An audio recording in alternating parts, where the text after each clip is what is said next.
All right, fans of music, welcome back. It is Dave, the Real Music Observer, observing real music in real time for real people, just like you and just like me. Let me read this sentence to you and comment on it.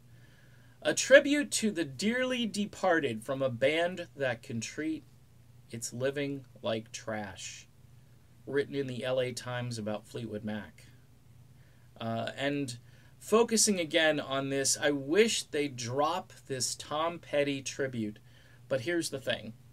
I told you about that YouTube posting from yesterday where the first comment was, I got so emotional.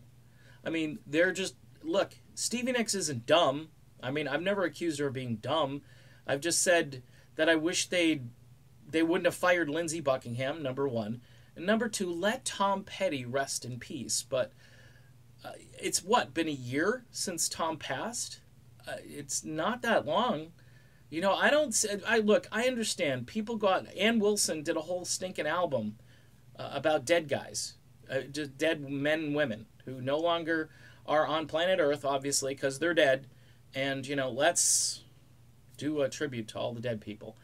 I'd rather, if I like the artist, which a lot of those that she covered on, like, whatever, if I like the artist, I'll go back and listen to that actual artist.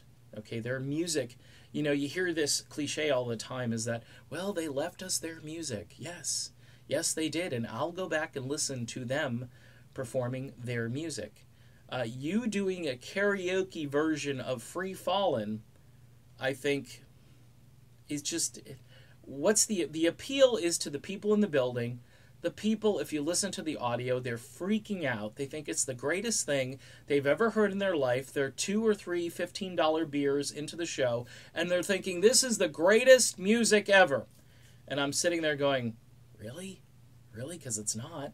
If Roger McGuinn walks out there with the Heartbreakers and Fleetwood Mac exits the stage, because that would be better, Mike Campbell can stay.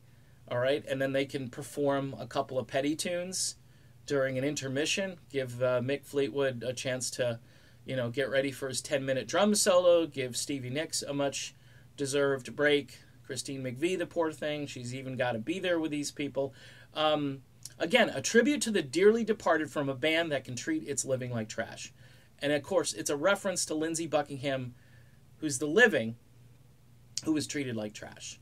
And it's fine to pay tribute to Tom Petty. I don't think if Lindsey were in the band, there'd be any need to pay tribute to Tom Petty, okay? This is, whether you like what I'm about to say or not, this is a gimmick, okay?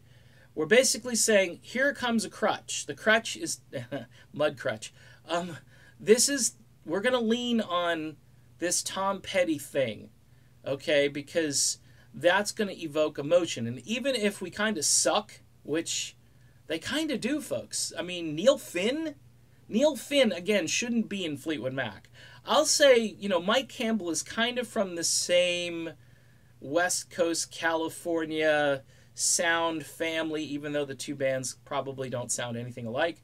But there's a little bit of a connection there. Neil Finn, Australian, New Zealand, it's just, I know, they've got Brits and they've got, but it's not there. It's just was an oddball choice, and I don't get it.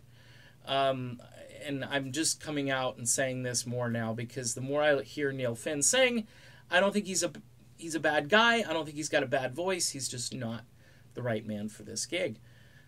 But the LA Times did, during the bulk of this article, kind of present the pros and cons of the concert, and people seem to like it. But even though people seem to like it, they're talking about the character of these people who did what they did. And I think they raised some really important points. Lindsey Buckingham is not trash, and he shouldn't be taken out like trash. And it's a shame that it's come to this. And using Tom Petty to kind of whitewash what you did, it leaves a bad taste in a lot of people's mouths. That's all I'm saying. That's it. All right, done. See you soon.